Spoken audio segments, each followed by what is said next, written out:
I'll just say just the tempo of it more so. I mean, I'm already kind of a conditioned guy, just like because just playing from basketball and stuff like that. But I'll just say going tempo a lot and stuff like that. I mean, I get tired, but like it's nothing like I have to worry about and stuff like that. But that's like the only worry I would say that I had so far. For you guys in the offensive line, just how do you feel like you guys have done for the first few games? I think we did solid, honestly. Of course, we got some cracks, and we're trying to work on it every day. And as y'all didn't get to see today, but I think we had a really nice practice and definitely helped us and pushed us in the right direction. To see a guy like Travion have a game, 277 yards, how much pride does that give you guys to know that he was able to do that behind you guys? I would say it gives us a lot of momentum for sure. But I think we just need to keep going and keep building every week, no matter who it is, no matter who the opponent is. Just keep building and keep going on the opponent because it's going to show in the end. And Matthew Dawand stepped in there and he started for you or came in to play a month during that game. Like, what is it like for you to see him come in and play that way?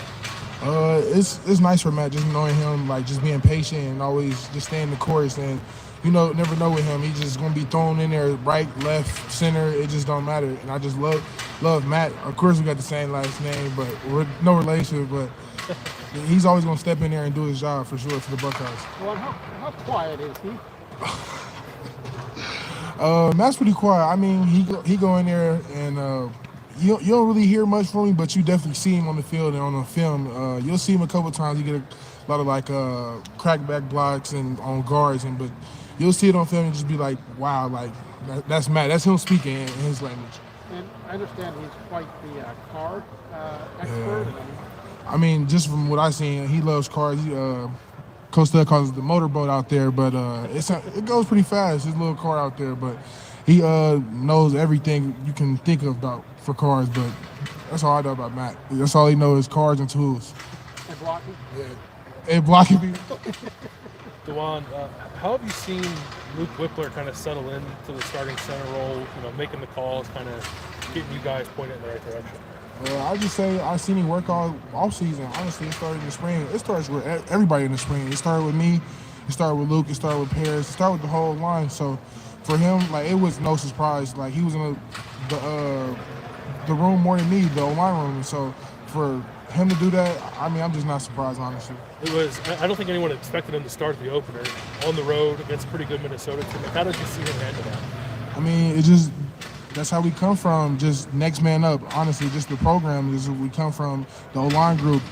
Y'all seen last year when we went down with numbers. I was the next man up.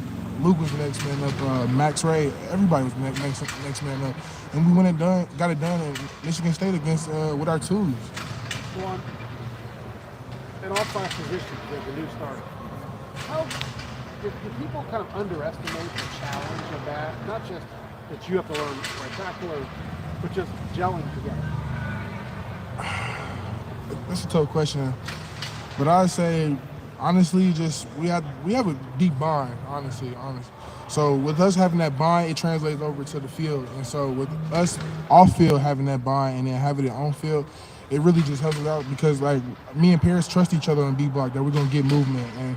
He gonna trust me. I'm gonna make the out call. So for us to have that off field bond, it helps us more on field than anything, honestly. How upset was he about that face mask? He was pretty upset. I just had to tell him to keep his composure because, like, of course, I had 2 false starts, and all I had to do was keep my composure. Y'all see, I didn't overreact.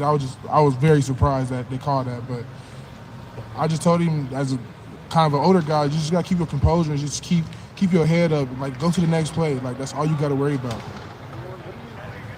What's Coach Stud say to you in the film room when he sees a play that you just completely take out of the entire side? He really don't say much. He just put the green dot on there and just be like, good job. But I try to more so focus on like the bad stuff I did and more so stuff I need to work on, technique and stuff like that. But he gives us praise, but we try to focus more so on what we need to work on. Travion had some success around the right side. What's it like when you're doing your job and then you see somebody just going the distance off the back of one of your blocks? This is what we train for. This is what we kind of practice for, honestly. Seeing him break through on my side, of course, and knowing I did my block and did my job. As we always put up before the game, do your job. And so me doing that, this is honestly a thrill. Getting back to Matt Jones real quick, Do you understand the value in having a friend who knows how to do cars and fix cars? Do you understand the value of that? I think I do, but I don't own a car. So, but if I ever get in car trouble, I know who to call. Honestly, Matt Jones for sure. You mentioned looking back at the things you've done wrong. What are the things that you look at and say, I need to still do this better? I say just pass blocking. Sometimes I can get a little bit out of control and stuff like that. I think I can just be a little more vertical in my sets and just be more patient, honestly. But I think more so just technique and run game and stuff like that. But just honestly, I just preach technique and just pass, run. It really don't matter. Are you completely comfortable now? I'd say so. I wouldn't say. I mean, I always had worries before the game, but once I go against Tyreek, Javante, or Zach before the game, honestly, my worries go out the window. Do you notice maybe a little more intensity from the defensive line this week? Because they're not having the production that we're used to seeing from the last defensive line. Nah, I'm totally not worried about the defensive line, but I think so. They've been getting off the ball a little bit faster and stuff like that. I know a couple guys banged up, but I know they've been definitely trying to get to the quarterback way more than they have been in these past couple of weeks. And I think they've been doing an outstanding job, and that's what helps us because iron sharpens iron, honestly. Kind of a league where today's called the game seems to really emphasize the power level.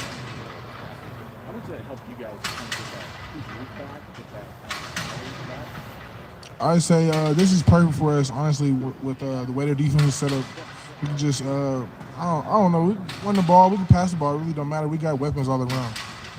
Dawand, you seem to learn a lesson almost every time you're out there and stuff. I mean, what's the biggest lesson you've learned first 3 games as a full-time starter?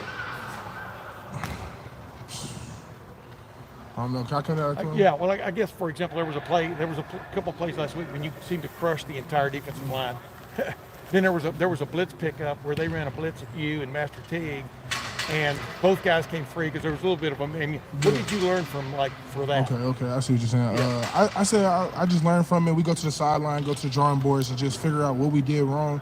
No need to panic because once you panic, just when you lose everything. And honestly, I just take a deep breath, and it just helps my anxiety, and just know that I'm just okay. Like it's gonna be okay. Just go to the next play and make sure that everybody's okay, and just make sure everybody's on the same page because stuff like that happens. And if so, we just gotta get it back right. Excuse me. And with that said, that was a strange defense to block on a consistent basis. I mean, the way they kept shooting guys from different directions. What was the biggest lesson, I guess, learned from that? You may not see that again this year. Who knows? Yeah, I ain't seen a 3-3-5 since I was probably like in elementary. Yeah. So we just honestly just gotta keep our eyes out, keep our head up. I think so. Communication was a little bit off that game, but just getting it back to how it was this past practice, I think it should be a little bit better. What does it feel like to have a couple of those blocks that I referred to earlier, where you don't just pancake one guy, but maybe a couple? I mean, but you kind of get the They was talking. No, you're good. I couldn't hear you. Yeah. You kind of get the dominoes going. You know what I'm saying? What does that feel like? When I get a pancake, it just gets me going, honestly. It gets you going to the next play. It gets you fired up to go to the next play. I mean, already does. Just when you get a down block and you know you didn't crush the guy, like, you get fired up because everybody see it. Like, it's going to be on national television, so you get respect. So when you do something good, like, you just got to praise yourself, but just always stay humble and stay calm and go to the next play. Thanks, man. Last question, anybody? Good? We got Denzel Burke ready for you? Denzel Burke, the best corner in the nation, up next.